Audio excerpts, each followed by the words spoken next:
My brother, he brought Earth, Wind, and Fire and Ohio Players and all of that, and it played in my house, but I couldn't connect to it. But every time I would come downstairs or come home from school or wake up in the morning and my father would have the radio on, it was just something about the rock music that felt better to me. Vernomatic Productions. Are you ready? Live from the Metal Mayhem Studios in Rochester, New York. We are gold.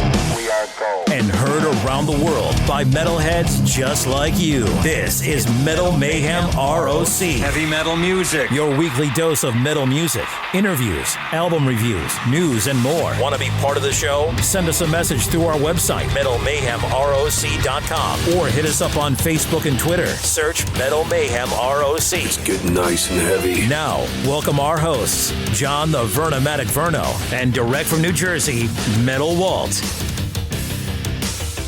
Good evening, everybody.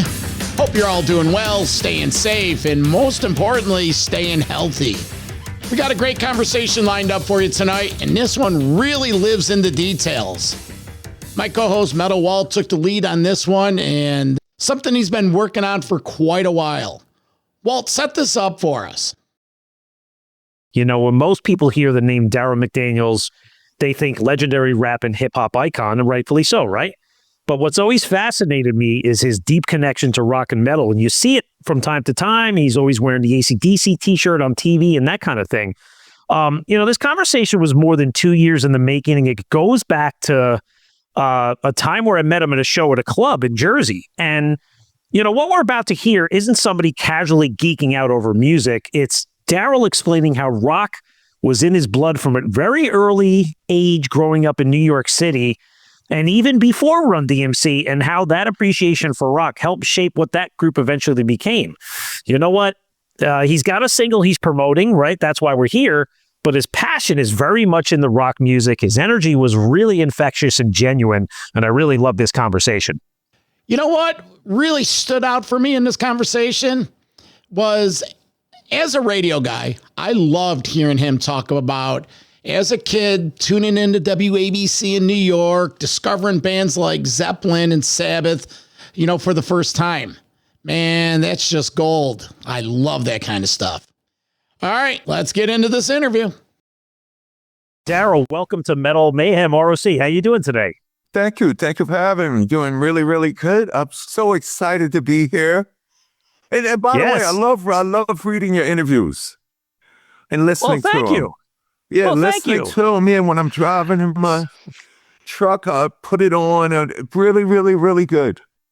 Well, thank you. That's the nicest compliment somebody could give us, to say, hey, you're a subscriber and you're a fan of our show. We put a lot of effort into it, and we do really appreciate that positive feedback. So, and you're just going to be the next big guest to join our Metal Mayhem ORC roster. Yeah, I love the way the artists open up for you.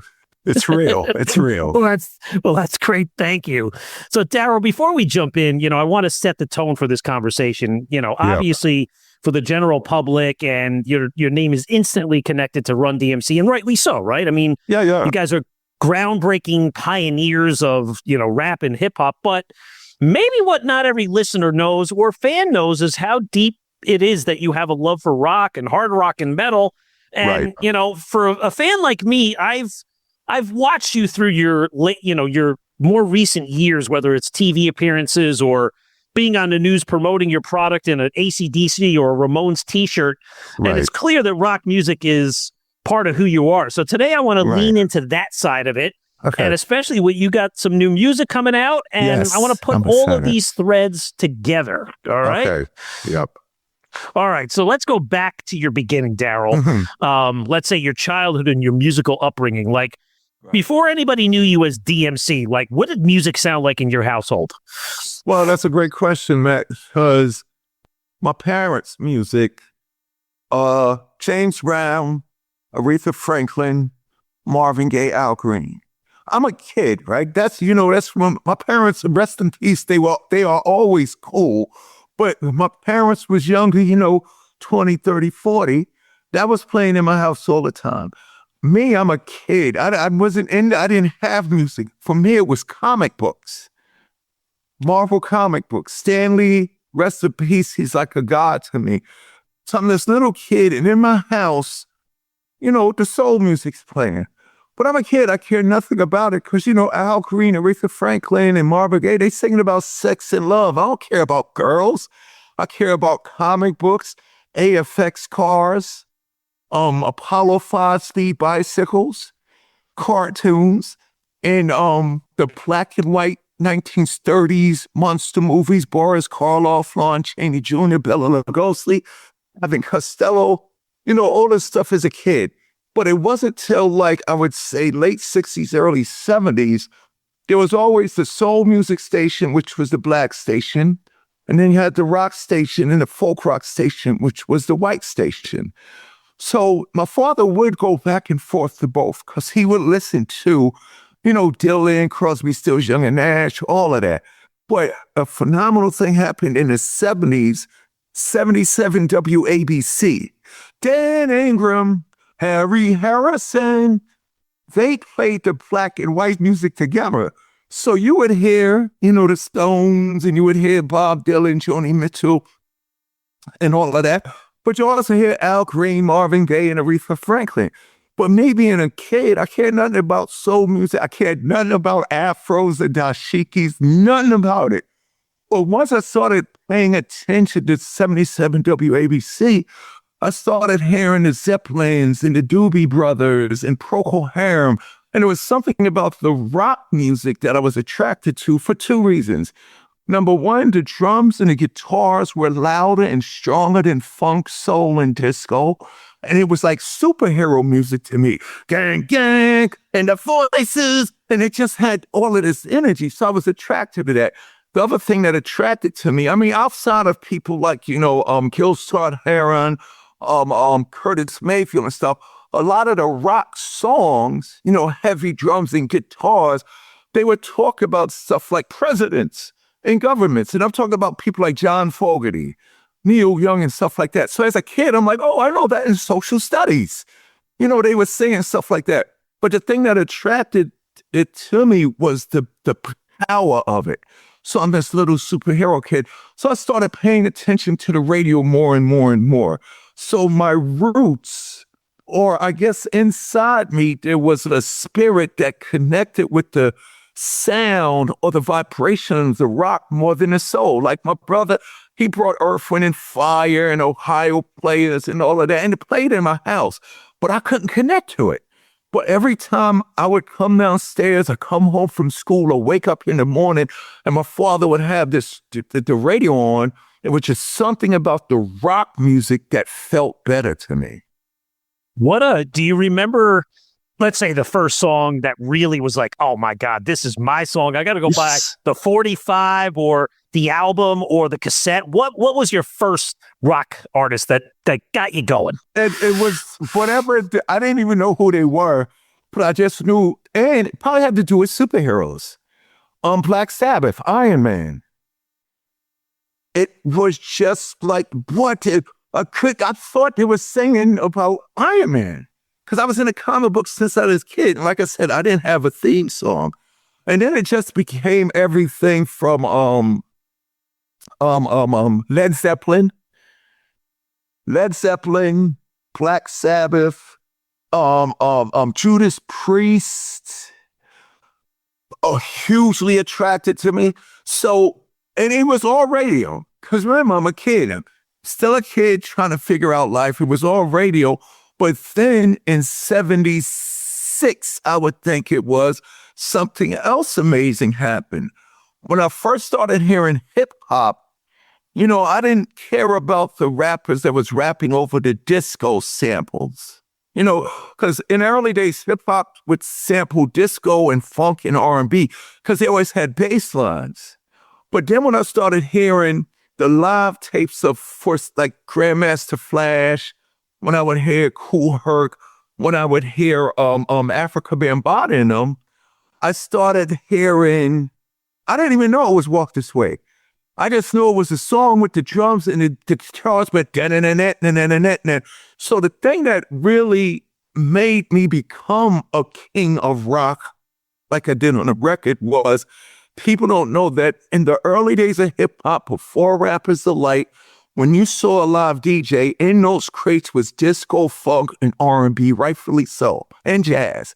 But also in the crates was Aerosmith, Black Sabbath, who else was in there? Rush. So what I'm trying to say is all the records, all the rock songs, Led Zeppelin, you know, the infamous When the Levee Breaks, which the Beastie Boys sampled later on, all of those records were being played in the craze of hip hop in the early years. So what happened to me was I was this little black kid in Hollis, Queens who wanted to be a rock star, but I had a problem. I can't sing like Freddie Mercury, and I don't got a band. But then when hip hop came along, I was like, oh, shoot, you could tell stories over music, using other people's music and tell stories about yourself. And I could write stories about me. Like, I could become a superhero on the mic with this powerful music. So it was basically 70s rock on the radio, which connected with this little kid in Hollis, Queens. But you understand, I never wanted to be in show business. And the way that I got into the music business was, if you remember, Walk This Way isn't the first rock rap record. It's a tongue twister. Walk This Way isn't the first rock rap record. The first rock rap record is Rock Box, off Run-DMC's self-titled album Run-DMC in '84. The reason why we did Rock Box in the first place because rock and metal was being used in the streets of New York, but nobody did it on record. So when we did our first album, we wanted to do something really, really fun. And this is funny, Matt. Really, really, that's a foundation of hip hop. Two of the most foundational records in hip hop is James Brown's Funky Drummer and Billy Squire's Big Beat. So when we did Rock Box, boom, it was hip hop's cheap attempt of making a Billy Squier rock song. So it was songs like Billy Squire's Big Beats, Rush, Tom Sawyer, Led Zeppelin's When the Levee Breaks, and all of these rock records that were break beats that we would use to rock over. The reason why I didn't know the names of the bands and the songs officially, except when the radio announcer, if you heard these songs in the streets, the DJs would scratch the labels off the vinyl. So the rival DJs wouldn't see what record and what album. Because if you was playing a record and I would look, oh, that's Black Sabbath. Oh, I could go, I know where to get it. So the DJs would scratch the labels off the record. Even when we did Walk This Way, we never knew it was Walk This Way. We just knew it was the album with the toys on it, number 4. You see that? Well, Darryl, This is awesome because you're building the narrative and the timeline to this amazing career, and you're tying this all together. You know, and you're teaching me things I didn't know, but, talking about the Aerosmith connection again, right? Mm-hmm. Walk This Way, I mean, it was plastered all over MTV. For a kid like me who was 15 at that time, it was like, oh, well, Run-DMC, those cool rap guys, and this classic rock band merging together. But what I didn't know later on was you guys basically relaunched Aerosmith's career. I mean, these guys were down in the dumps.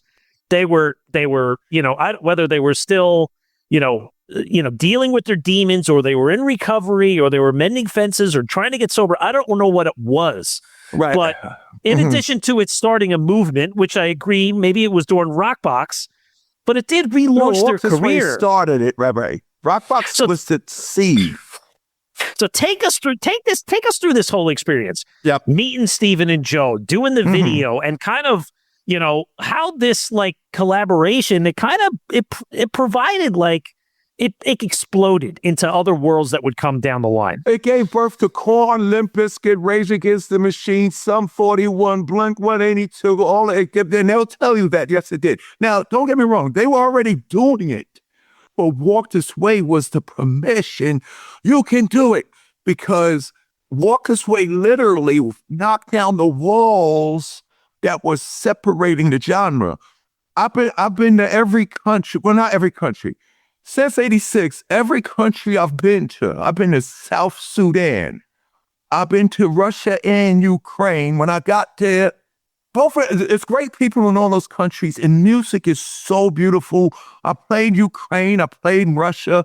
2 countries at war, but when I was there, it was Metallica, Beastie Boys, Run-DMC, Naughty by Nature, Billy Idol. Like, the audience was crazy. But in the Walk This Way video, Steven Tyler takes the mic stand and knocks down the wall separating us. Every country I go to, and I could go to one tomorrow I've never been to, I get this. DMC, don't you know, when Steven Tyler took that mic stand and knocked down the wall that was separating y'all in the video, that didn't happen? Now, that being said, a lot of the rock groups were already messing with rock. You know, Def Leppard made Pour Some Sugar on it because they were inspired by Run-DMC and Aerosmith's Walk This Way. That's natural fact. It's written. You could look that up. They'll tell you, yeah, we're trying to be like them. But everybody was already doing it, but nobody was doing it together. Now, that being said, man, let me tell you how it went down. When we was first going to do Walk This Way, we wasn't going to do it with them. Me and Run was going to sample their beat. It was going to be 8 bars of drums, 8 bars of guitar in a loop. Typical hip-hop record, in a loop. Loop the beat and keep it going so me and Run can rhyme. I still remember my rhyme. We came out in 83. This is 86 now, our 3rd album. My opening rhyme was going to be, I'm DMC in a place to be. Been rhyming on a mic since 83. I'm the best MC in history. There will never be an MC better than me. And then Run was supposed to go, I'm DJ Run, here to get it done. I'm number one.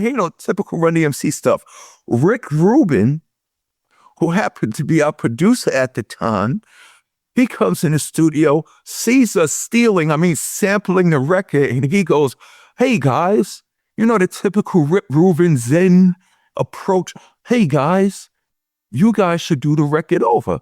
So me and Run, from a limited hip-hop perspective, what do you think we're going to do, Rick? We're going to sample it and we're going to rhyme on it. Rick goes, no, do the record over the way the band originally did it. It had never been done before. We sampled the hell out of every rock record, every James Brown record, every Parliament Funkadelic record. We'll sample it and scratch it up and loop it, but Rick was like, do it over the way the band originally did it. Me and Run was totally against it. Why? I got rhymes. I want to say my rhymes. I want to steal it. I want to use their music and tell the world how good I am. So Jam Master Jay, rest in peace, Jason Mizell, he goes, yo, dudes, that'll be a great idea. So with a little persuasion, Rick and Jay convinced me and Run to do the record over the way the band originally did it. Now, we had heard the record on the radio, people played it on 8 tracks and cassettes and stuff like that.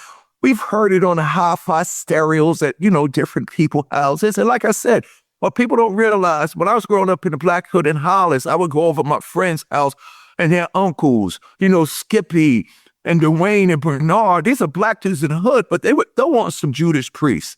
They would throw on some Black Sabbath, in the midst of all that music. So Rick and Jay convinces us to do the record over the way they did it.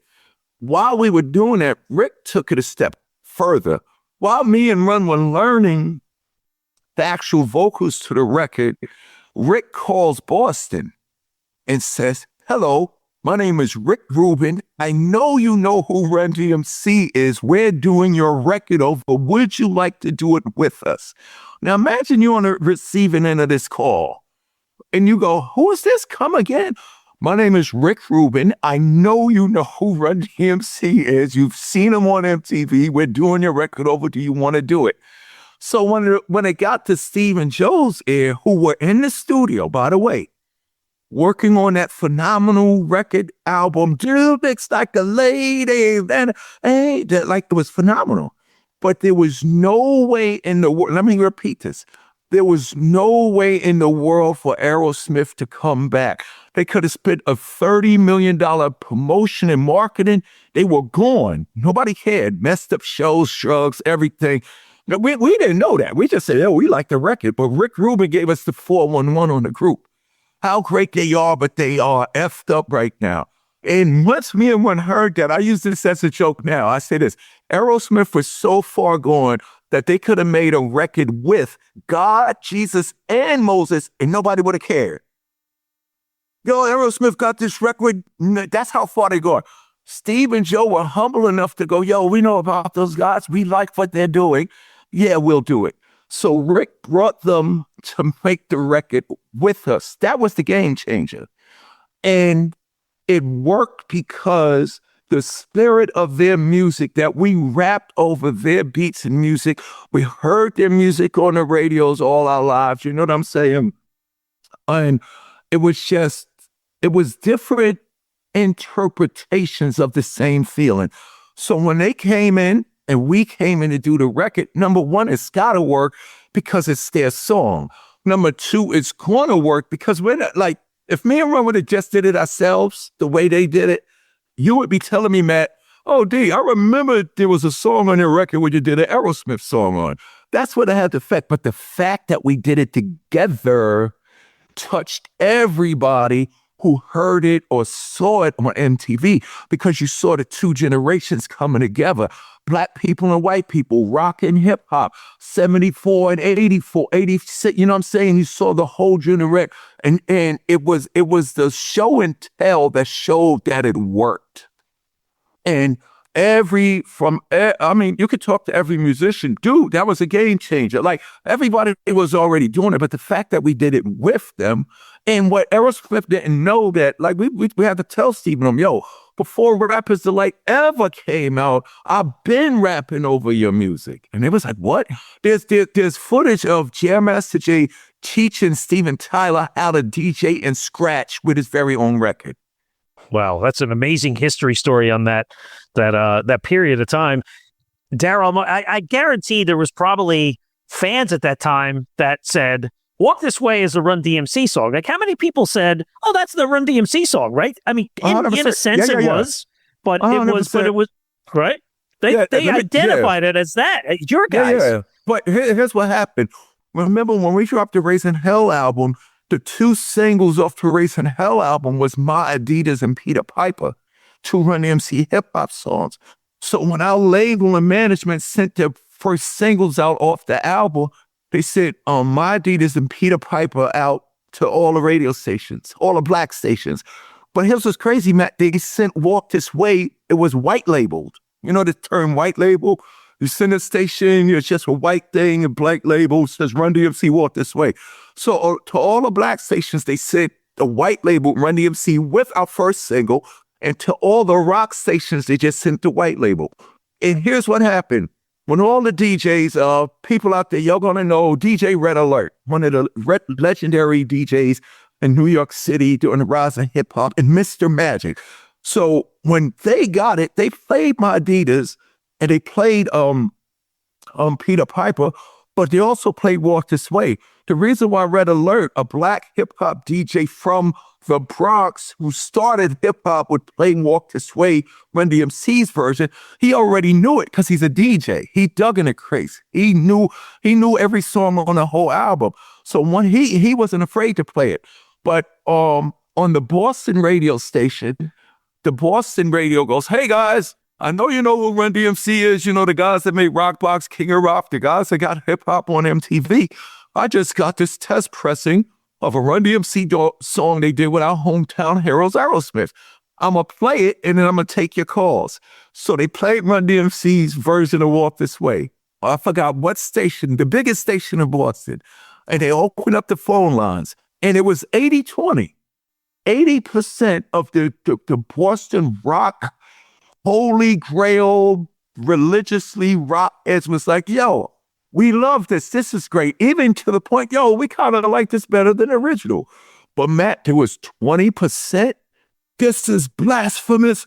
Who do these rap guys think they are? How the hell could they disrespect rock like this? Like the ones that just didn't want to hear it. It was 80-20, but the 80% overrided the 20 so bad that this rock station had to add Run-DMC and Aerosmith new version of their record. So, you know, along the way, I mean, I get probably myself, Matt, I'll say this, I love the original version better. The sound of the drums, the sound of just the essence of the record, that's what I was looking for because I'm a rock band. The new version is great, and there's a lot of people, even some of their fans said, we like your version better, because I guess it was just, it was seasoned different. You know, it's like the difference between teriyaki chicken and barbecue chicken. You know, I prefer teriyaki first, but me personally, I like the first version, but it worked because people resonated with it because it was done in the same spirit. Yeah, absolutely. So outside of the Aerosmith Run-DMC camps, Darryl, it's a simple question. At what point did you decide, you know, I'm just going to start making some rock music? And there's a lot of examples of things you've done more recently over the years, but when was that, let's say, launching pad to say, I'm going to make some rock music? Oh, wow. That's a really good question. I guess it was after the 90s at grunge, because I'm big Audio Slave, Soundgarden, Alice in Chains, Chains Addiction. I guess it was after that. But, you know, to answer your question, truthfully, it was probably after I got out of rehab. You know, I was an alcoholic, suicidal, metaphysical, spiritual wreck who was thinking of killing himself that just happened to be in Run-DMC. And when I got out of rehab, I'm clean and sober now, and just something in me said, I need to be doing something that, you know, I need to be doing what my heartbeat is. And I guess it was, I would say, in the 90s. I guess it was in the 90s. And it really wasn't me, man. I ran into people who said, let's do something. One of the things that I did a couple of years ago, I did a song with Pop Evil. And that was because I perform a lot with the rock band Jackal. Jesse James Dupree and them. Of course. So what would happen? I met Jesse James Dupree, and then they started taking me to all these festivals where I would see Motley Crue and everybody, and Tommy Lee is one of my best friends ever. You know, I love him. Not like we hang, but he's like, every time he see me, we get together and we talk about hip hop and rock like we're little kids and stuff like that. So I got with Jackal, and they said, let's do something. And then they introduced me to Pop Evil, and they said, let's do something. So every rock person that I run into, hey, let's do something. And it's organic. It ain't because we're trying to sell records. It's just because this is what we do, and we have a lot of fun. So all my collaborations came together from me meeting some of the people that I grew up listening to on cassette, CD, and vinyl. Well, and that's the beautiful thing. Well, number one, congratulations on your dedication to your sobriety. That's the most important thing. And it sounds like the creative genie sprouted out of you when you had a clear head and body and mind. Now, you know, I will say there were when we'll go into when you had the show at Dingbats in New Jersey a couple of years ago in Clifton, New Jersey, for the listeners, I saw the ad come up, DMC and the HellRaisers. And I said, DMC and the HellRaisers? Next thing I'm doing this research, and I'm like, well, God damn it, Darryl's got a heavy metal rock band here with new material. So I go to the show, and listen, there's no, let's just set the record straight. There was no confusion in that audience. That was a rock show and a rock audience. Right. And you had a great band. You had Monica, the female drummer from Veronica Bellino. Life for Agony. For Like an Agony drummer. She sang her ass off, but she drums. I love her. I said, I tried to make her to start a band. She didn't want it. She's so humble. Oh. I said, I just want to be a rapper in your band. She was like, no, you got to be the guy. I was a... But talk about that material, because what kind of reactions did you get from, let's say, legacy Run-DMC fans and then new rock fans to that music? Because you put out 5, 6, 7 pieces of music. Yeah. And we got more coming. Basically, this is funny. Basically, when Gene Simmons got mad at hip hop for going into the Rock and Roll Hall of Fame, like, why the hell are they in here? And it's funny. I'm such a rock fan, Mac. In the midst of all my comrades in hip hop, I agreed with Gene. It's like, what the hell are you doing putting us in there, man? Like, there's so many. Even when they inducted me, I didn't want to go in because there's so many bands that I grew up listening to that's not in yet. But what I'm trying to say is, what had happened was this.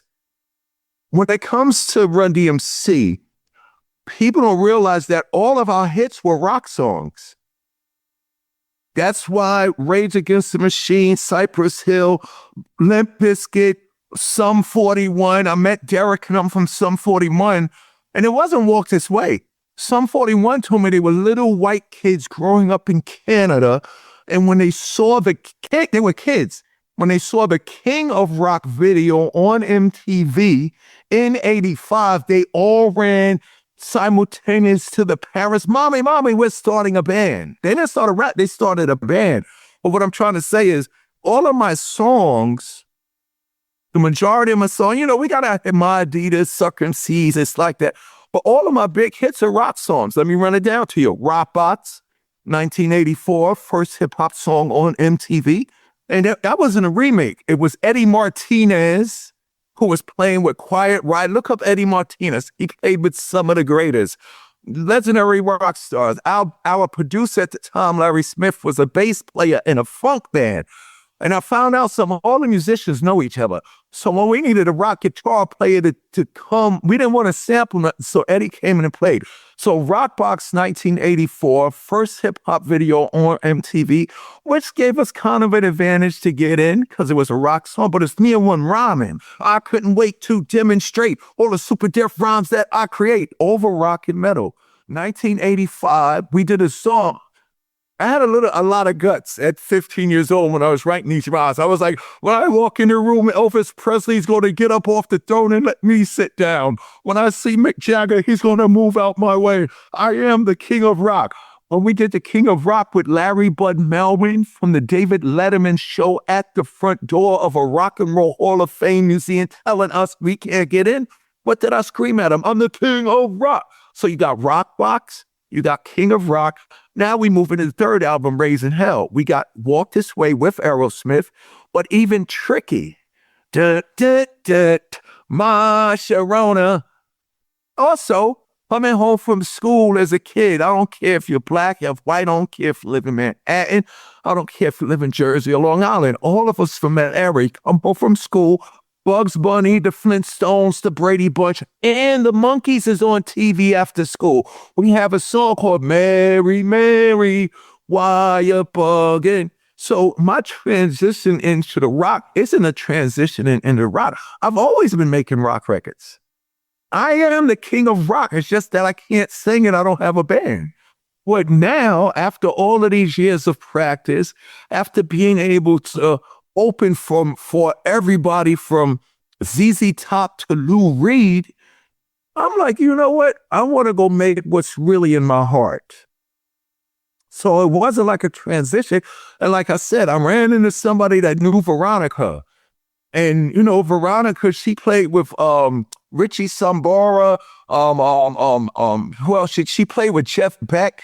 Now she's playing with Life of Agony. Look at the names that I'm dropping. So Veronica knowing who Run-DMC is, it's not like I was this gangster rapper, thug, drug dealer, gangbanger that's now doing rock and roll. I was DMC who called himself the King of Rock. And fortunately, everybody from even Lemmy, when I met Lemmy at, it's crazy. I met Lemmy at Chuck Berry's 82nd birthday party at the Rock and Roll Hall of Fame. And Lemmy's like, all right, man, I love what you guys is doing. So every time I meet somebody I heard on the radio or stared at the album cover, we connect. So I don't think it's new. I think for the only thing that's different for my hip hop fans is it's not just me and a DJ. Like if you see me now, I'm doing Rockbox live with a live drummer, live guitar player, live bass player. So it's not Run-DMC. It's completely different from when if I was a performer at Run, we'd have a DJ and we would do it hip hop style. Now, all the rock records that I made, I perform strictly rock style. And even though I don't sing, one of the things that convinced me and Run to do Walk This Way was we were so caught up that we can't sing like Steven Tyler. We can't sing like Steven Tyler. I don't want to do this. I don't want to do this. Jay, being the DJ, said, hey, guys, calm the fuck down. Do the record the way Run-DMC would rap it. We said, what you talking about, Jay? Backseat lover, underneath the cover, talk to my dad. But then Jay said, okay, here, let me make you understand something. And he used this word, Matt. He said, sit here and listen to the whole record. Listen to Steven's flow. So if you never heard Aerosmith, if you're a hip hop guy and you listen to Steven Flow, even his singing is seesaw swinging with the boy, it's rapping. So we were already doing it. And when you look back over the history of rock, all of these guys were just rapping. They just knew how to sing. It's just weird because, I don't think of myself as a singer. But when I do Rock Box live with my band, it's a little different from me rapping it. I'm the king of rock. There is none higher, sucker. But if I was just to do that over my DJ playing the instrumental of the song, it's the same thing, but it isn't. So for me, I'm living my rock and roll dream. I was this little black kid that wanted to be a rock star, and hip hop gave me the permission to do it. Just like my hip hop gave everybody after us, Korn, Limp Bizkit, Blink 182, or they already was doing it. They probably was rapping their asses off, but they didn't know we could do this for real in front of people. So me, it's reverse for me. Oh, I could do this rock shit in front of people for real, and I'm just doing it. So, well, taking us to 2026, you got a new single coming. It's called She Gets Me High. Tell us all about it. I'm not going to spoil the surprise. Yes. Tell us who the players are on this. Okay. I have me and Sebastian Bach on vocals. Phenomenal. But people forget he's so phenomenal. He did Phantom of the Opera on Broadway. And got rave review. Phenomenal. So what had happened was, okay, let me give you the lineup first. Sebastian Bach on vocals with me. Travis Barker on drums, Mick Mars from Motley Crue on guitar, and he murdered it, and Duff McKagan from Guns N' Roses on bass. Now, this is how it came together. I did even further, I did a remix of Ram Jam's Black Betty. Those guitars right. So imagine Sebastian singing, Black Betty, and me rapping. I know a girl, I wrote a song about a girl named Mary, could have wrote a book about Mariah Carey, can't forget about Mick and Jerry, how did Dave get Halle Berry, paparazzi, so damn petty, heard that Scary was illin' on Eddie, I got something, do you think you're ready? This is a song about a girl, Black Betty, this is crazy. So how it came about was, we did a sampled version with sampled hook, sample beat. The producer, this hip-hop R&B black guy producer, goes to a football game. So he's sitting there at the football game the night after we recorded my version of it. And you know how hockey and football games, during timeouts and intermissions, the DJ plays song. So at every sports event, you will hear Guns N' Roses. You will hear Metallica. You will hear Rage Against the Machine. You will hear Black Sabbath. You will hear Run-DMC. You will hear Alice in Chains.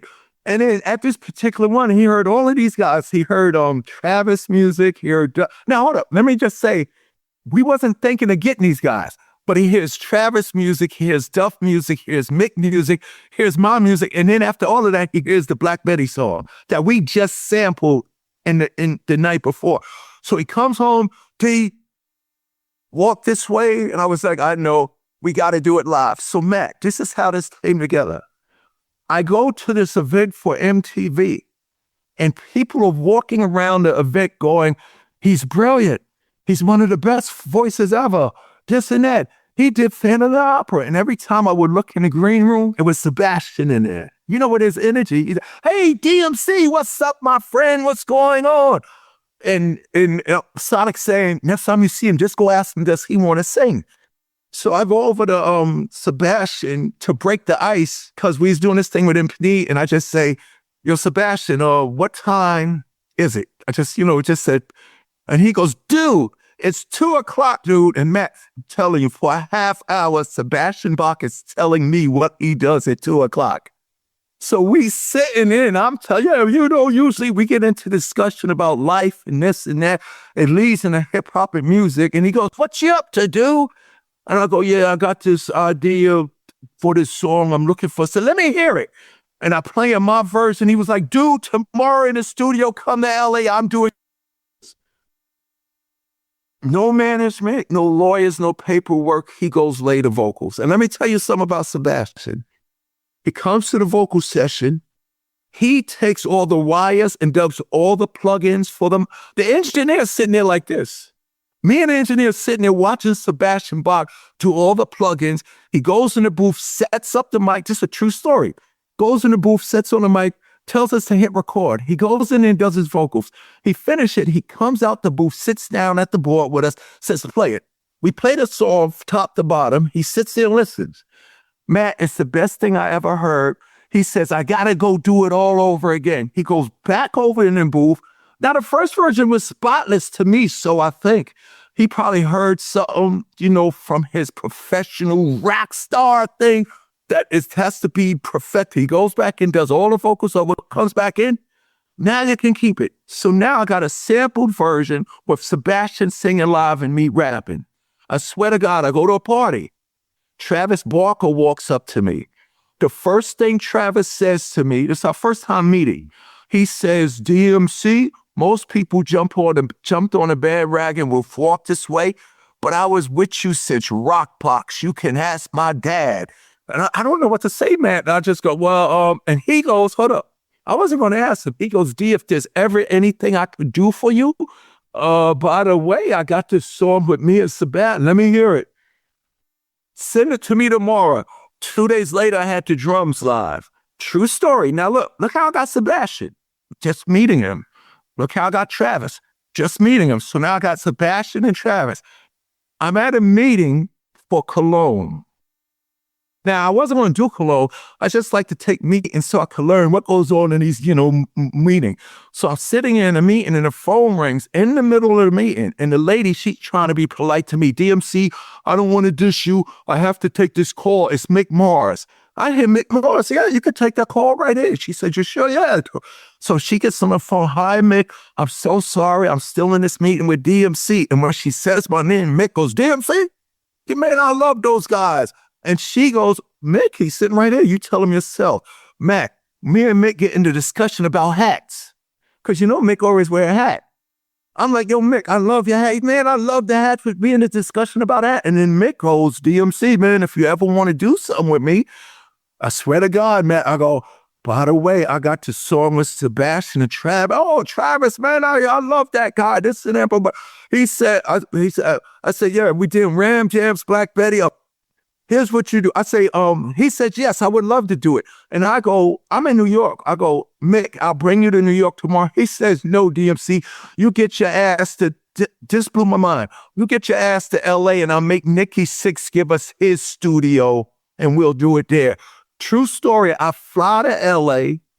I get to LA. It's like 11 in the morning. Nikki Sixx comes in his pajamas, hands me, my producer, and Mick Mars, the studio, the keys to the studio. We go in there, Mick kills it.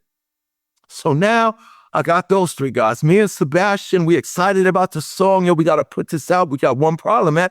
We need a bass player. So we go into a list of bass players trying to get everybody. Everybody's booked. Everybody's booked. We tried for Flea. We tried to get Bootsy Collins. Like, we going for the best of the best. And then Sebastian goes, oh, I got an idea. Maybe I could get my friend. He might be in between tours. And I'm like, who's your friend? He goes, Duff McKagan. So he calls Duff and Duff picks up. Like, you can't write this. Duff picks up. Yo, what's up? What's going on? What are you doing? Well, I got this song with DMC and we got Travis and we got Mick. Whoa, this sounds cool. Send it to me. Sent it to Duff. Duff said, send this to me right now. 45 minutes later, we had Duff all of his bass stuff. Duff heard it and said, whoa, this is fun. Now, we got to remember that. Everybody who said, yo, we're like little kids. Ooh, can I play? I want to come play. Please let me play. And that's how the song came together. She Gets Me High, DMC, Sebastian Bach, Duff McKagan, Travis Barker, and Mick Mars. And it sounds fun. It's really the funnest thing ever. What's the philosophy on just dropping a one-off single? Well, it's not a single. It's a collaboration that we did that we said we got to put out. But you got to remember, it's not, and everybody's like, we formed a new supergroup. No, it's not that. Really, it's, you know how you have those classic rock songs throughout everything where somebody would tell you, oh, that's such and such from this band playing on the Motorhead song. Oh, do you know who played guitars on that record? Oh, Sting actually played, you know what I'm saying? So it's a DMC record featuring Sebastian Bach. And when you go back and do your history, you find out that, oh, Travis Barker, Mick Mars, and Duff McKagan played the instruments on it. So it's not like a single where we say, this is a single where we all got together for the purpose of putting out a single. It's a song that I did that Sebastian sung with me that when real musicians heard, you know, like, even if I don't tell the world, I love the fact that it could be trivia. In 2026, DMC put out a song with Sebastian Bach. Do you know who played the instruments on it? So it's really good for rock itself. You know what I'm saying? It's not like lawyers and labels and stuff like that. It was an organic thing that came together. Look, I am losing it. No, listen to this. I am losing it because I did Walk This Way. But now I have a song with Sebastian Bach, Mick Mars, Travis Barker, and Duff McKagan. That's it. It's beautiful. And I think really this record came about because right now, Matt, we're in a very divisive time. Politics, religion, there's wars. Music succeeds where politics and religion fails.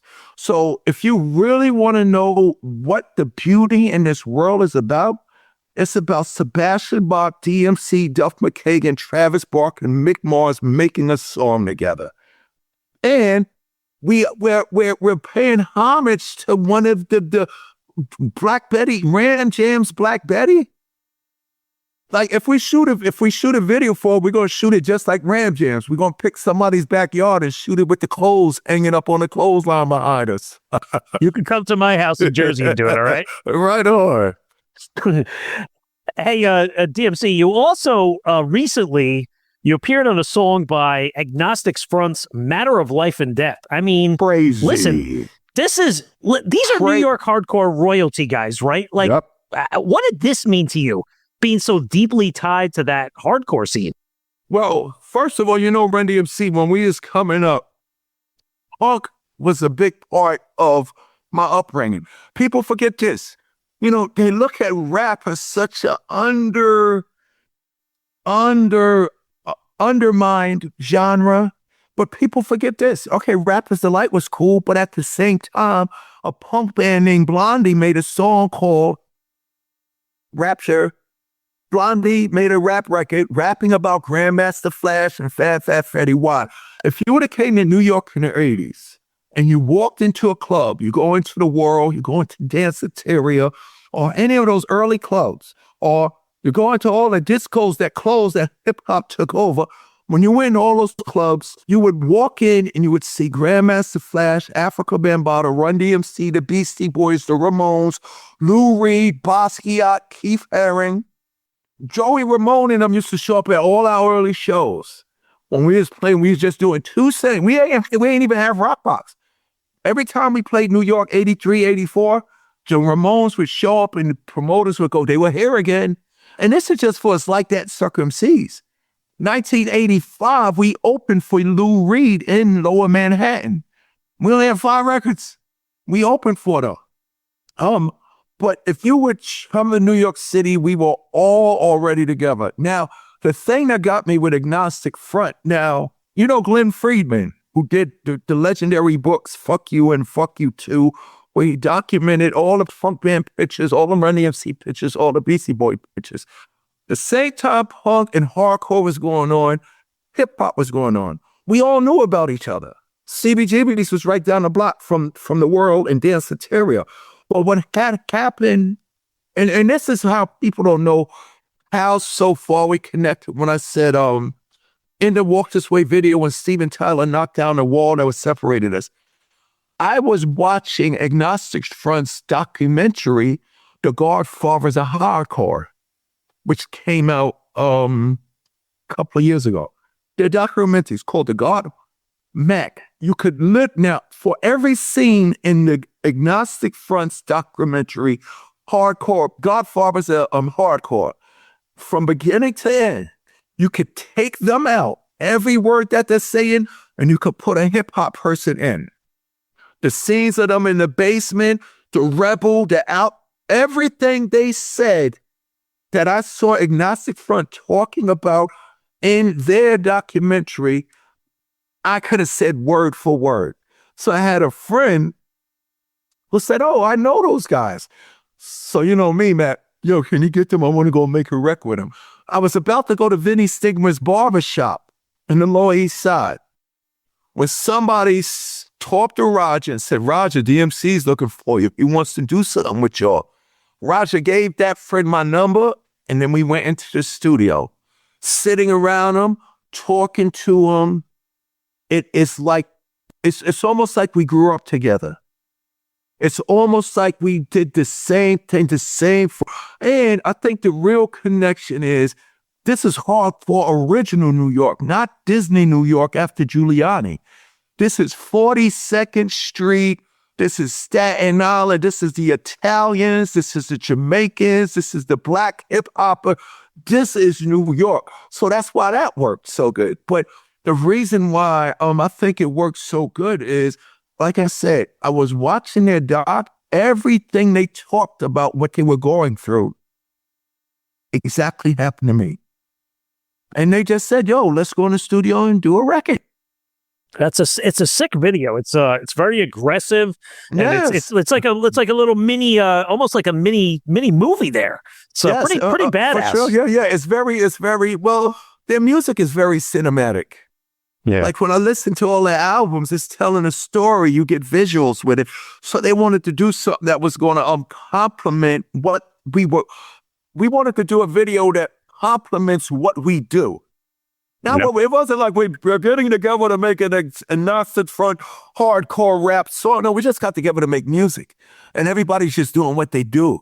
You know, I think it was Ginger Baker who rightfully said, he got mad. It's fucking music, dude. Stop fucking it's just fucking music. It don't matter the color it's fucking music. It works. Yep. Hey, Darryl, I want to go back in time to revisit one more thing in your rock history, and then we'll move on to a few more subjects. Okay. I had forgotten, but, you know, you performed with Sammy Hagar on his TV show that was out a couple years ago, Rock and Roll Road Trip. Oh, and you my performed God. the Montrose classic Rock Candy, and I forgot, and I re-looked at it the other day in preparation for this discussion, and it gave me goosebumps. I forgot how good it was. Take us back to that. It was one of the best things that I ever did. Yeah, I was. It was for South by Southwest. Now, see, man, I'm telling you, this is how it came about. I'm down there for South by Southwest. Somebody says, yo, Sammy's in town doing his road. And I see, and it wasn't like it was planned. I don't know. He must have dropped somebody to get me. So they're telling me, D, tomorrow morning, you got to go do Sammy's show. And I'm like, what? Like, tomorrow morning, you got to go do Sammy's show. And by the way, everybody out there listening, I got Sammy. I got a song with Sammy, too, on my new album coming. I got a song with Sammy and Joan Jett. But that came about was Sammy would love to interview you for a show.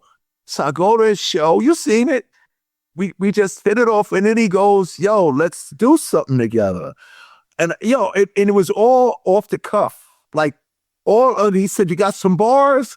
And the rap said, yeah, so, we're doing it. And what I liked about it, a lot of, when the version on YouTube, a lot of people really liked my voice. It was like, DMC actually got a good route. So that made me happy. Outside, when I was doing the vocals with him outside me rapping, it was like, so that really made me happy. Yes, okay, I'll take that. But it came together so organically. And the backing band, Black Truck Mojo, is the backing band, but that just came together. It was just organic. I mean, and we sat there, we chatted it up, and he said, "Let's perform together." I mean, I gotta put you. That's probably one of my top 3 performances ever in life. No, because first of all, there's a lot of pressure on me because Sammy's no joke. You know what I'm saying? Blacktop Mojo is no joke. I actually got I got something that I'm doing with them. But it was just one of those things where I'm like, of all songs, he wants to do a Montrose song. Why couldn't he pick a Van Halen song? Something that, your perception, it would be easier. But then again, it worked because it was so organic and it was spirit. It's definitely one of my top 3. Everybody out there listening, go check it out. It's definitely one of my top 3 performances of like Live Aid. It might be second. Live Aid, that, and then something else. And I'm just talking about the way we did it. It worked so fine. And then after that, the Red Rocker says to me, "Dave, we're going to do something together for your new album." And I'm like, "What?" He says, "I'll produce it." So on my new album, which this first single with Travis and them will be on, we have a song called That Girl's Kitchen. All right, breaking news, guys. Breaking news. Yeah. Breaking news on Metal Mayhem ROC. Yeah, DMC. Stay tuned. Yeah, DMC Sammy Hagar, produced by Sammy Hagar, That Girl's Kitchen. Hey, babe, there's something cooking in that girl's kitchen. Oh, y'all gonna love it. Oh, can't wait to hear it, Darryl. So, Darryl, this has been an awesome experience talking about your love of rock and your passion and your stories. I want to talk a little bit quickly on some other things that you got going on this year. So, the Run-DMC legacy, we said we were going to talk about it, but I just want to ask you, in 2026, what does that look like practically? Is it music? Is it merchandise, experiences, something entirely different? For the Run-DMC thing, legacy? Yeah. Well, we just released a documentary on Peacock called The King from Queens. It's a 3-part series on Peacock. You could check it out. You'll get a lot of stuff that you never knew about the band on this and stuff like that. But I mean, the Run-DMC, for me, the Run-DMC legacy, it morphed into me now. People love my show now because what me and Run did with Jam Master Jay was totally different from what I'm doing now. But across the board, most people in music in general know about a Run-DMC song. So what I'm trying to say is, like, every Christmas I got a hit record because of Christmas in Hollis. Every Christmas is Nat King Cole, Bing Crosby, Perry Como, and Run-DMC. But I guess the legacy that we have now, I look at it like this. It's 2 things where when I look at Cream, the band Cream, where they did 3 albums, and laid down a legacy, and they were smart enough to go, "Yo, we can't do no more. Let's end it air." So Clapton went his way, this and that. And like people say Run-DMC's the hip-hop Beatles. And it's funny how our careers, with the death of a band member, like, here's my joke, and you're going to laugh. I don't care if it's hip hop, rock, black, punk, jazz, white, Puerto Rican, German, Asian, Japanese, whatever it is. I go like this. Let's leave Run-DMC where that, because Run-DMC isn't just me and Run. It's Run-DMC and Jam Master Jay. But my joke matters this. Run-DMC will get back together as soon as the Beatles get back together. I always get you, because you can't force Paul and Ringo to be the Beatles now. And after they broke up, John was doing his thing, Paul was doing his thing. So my legacy with Run-DMC is we won 3 Super Bowls, first album, second album, third album, and then, it was time for us to retire. You know what I'm saying? I mean, unfortunately, we had to stop because our joke is we can't replace our drummer because Jam Master Jay was the whole band. If you understand what I said. But for me, my legacy, the Run-DMC legacy is solidified in what we left on the field. It was good. It was positive. To this day, kids don't know me as DMC from Run-DMC. They know me as the DMC guy who made Tricky from the movie White Chicks, or they know me as the DMC guy from the Run-DMC group who made the song in Sonic Hedgehog 2. So there's elementary school kids, adolescents, and teenagers who know me because of that great music that we all grew up to. It's now hitting them the same way. But I'm kind of at I'm at a point in my career where and I'm trying to get my publicist and my manager to understand this. I'm at a point in my career where I'm all after the Beatles. It's time for Paul McCartney and Wings. I'm John Lennon after the Beatles. It's time for me to make my Imagine. I am staying after the Police. I am David Grohl after Nirvana. And for me, coming from a rock perspective, that's a good place to be. I'm not running around here trying to keep Run-DMC alive, and I'm not even making Run-DMC records. I'm making DMC records. But the beauty is, come see the DMC record that you're going to love, of course. But then when I do Rock Box, King of Rock, My Adidas, Walk This Way, Mary, Mary, and It's Tricky Now with a full band, with Veronica drumming and Rich playing the guitar and Dave on bass and Charlie Chan, Jam Master Jay's protege scratching, it takes you to a whole nother place. So the Run-DMC legacy for me it's a great legacy. Going from a iconic band to still be able to be here and do those records. Yeah. Darryl, you do charity work. You've written children's book. You just put a children's book out before Christmas called Christmas in Hollis. You do, when you and I communicate, you're always saying, hey, we're doing comic book conventions and whatever. You even sold cookies. So what's your promotion? Cookies. What's your that's promotional? Right. What's your world look like outside of music, and what kind of keeps you so creatively curious? That's a great question. And I'm going to sum it up like this. I'm creatively curious because I'm still a kid. Comic books was my first love. 10 years ago, I started a comic book company. What are you going to call it? DMC, Darryl Makes Comics. So I get to go to all the comic convention. And what's beautiful about that, man, is for me to get in hip hop, I had a huge collection of Marvel comic books when I was a kid. I sold all of my comic books to get 2 turntables and a mixer so I could do hip hop. So fortunately, it turned out well. But I'm doing comic books because before rock and roll and before hip hop came from the Bronx to change my life, all I did was read, collect, and draw comic books. I'm doing cookies is because I eat a lot of sweets. And I'm talking about I eat a lot of sweets and I love cookies. I've been sober for 22 years, so I can't do alcohol. I mean, I have a collaboration with Old York Cellars in New Jersey. There's a vineyard in New Jersey who does charity collaborations, and they donate all the sales of the wine they sell with your name on it to your charity. So I didn't want to do clothes. And to answer your question, I like to do things that are really authentic to me.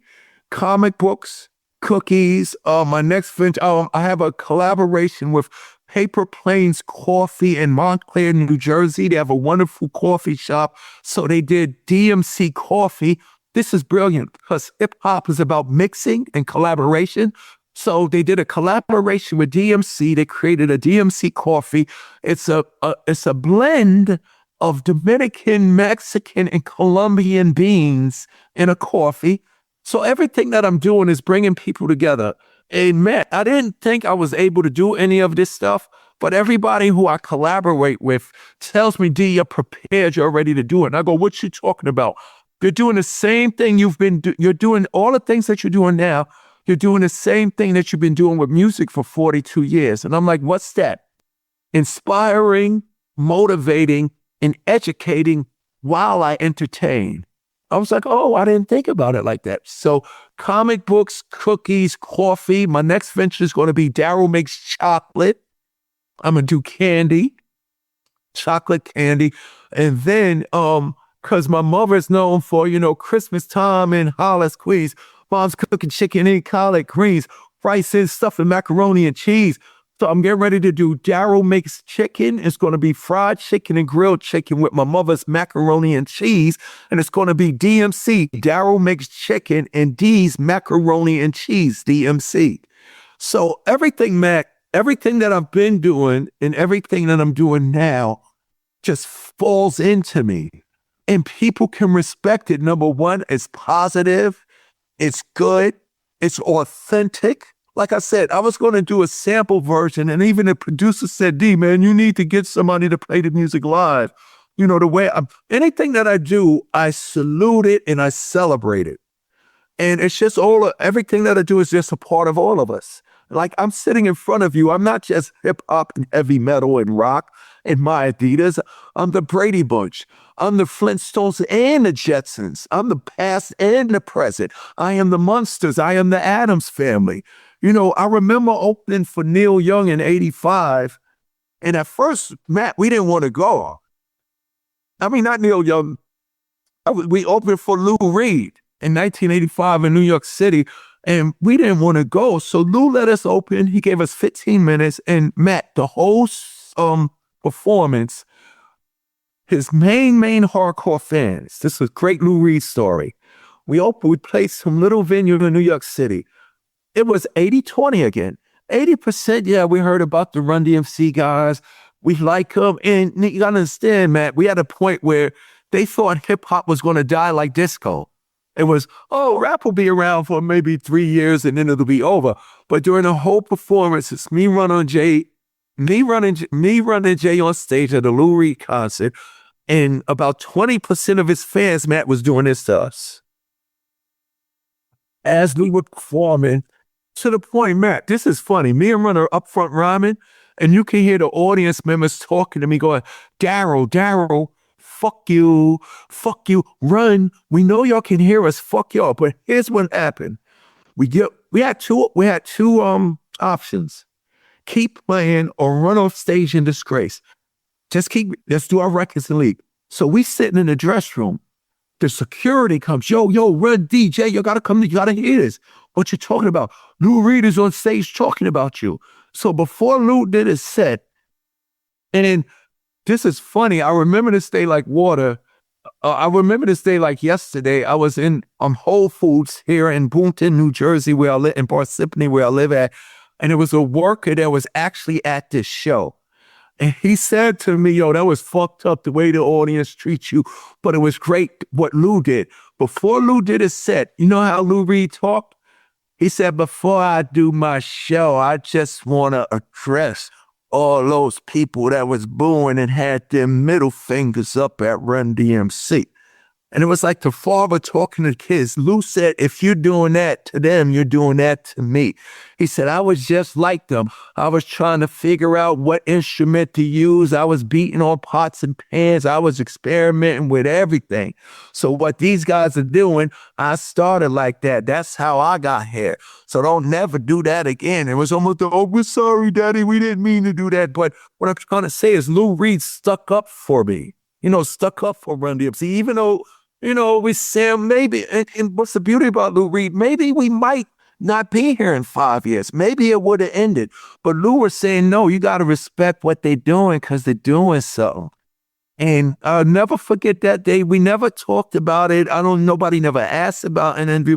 But about maybe 3 months ago, one of the workers, an older man, working at, Whole Foods, said, Darryl, I want to tell you something. I was at the Lou. I said, really? You was there? And exactly what I went through, he saw that happen. See that? That's karma there. Well, Yeah, Darryl, thanks for hanging with me today. I mean, you and I are very similar. We have like so much passion and enthusiasm. We could go on all day, and there will be a next time I'll get you back on because for sure. I took notes. I want to talk about the Flintstones. It's my favorite cartoon. I was watching it last night on MeTV, and we're going to talk slot cars. And you're going to finish the story about what it was like hanging with Jesse from Jackal yes. with the what you would call it? The chainsaw. Did you get a chance to play the King chainsaw? Yes, I did. He got this big picture. He took a picture of me. He said, D, you look like the mighty Thor. You're cutting into the bar stool and the sawdust is flying. And so he said it's the most, Jesse from Jackal has the most powerful image of DMC cutting into some wood with his chainsaw. And for everybody listening, make sure you check out his new single, She Gets Me High, out now. And make sure you stay plugged into what Darryl's doing next because he's a lot going on. Darryl, thanks for coming on today. No, thank you so much. I guess you're going to see me more because I got to drop the Sammy song. I got a song with Joan Jett. I got a lot of fun stuff going on. Well, this is going to be the first of many times you'll be back on Metal Mayhem ROC. So for the latest on Darryl McDaniels' news, tour dates, appearances, and socials, visit thekingdmc.com. Thanks for listening. We'll see you next time. I'm Metal Walt, and this is Metal Mayhem ROC. Metal for life. Thank you for listening to Metal Mayhem ROC. Check out our website at metalmayhemroc.com for information on podcasts, archives, links to all our live radio shows, and all sorts of info. Please like, follow, and share with everyone, even your non-metal friends. And always remember to keep it heavy.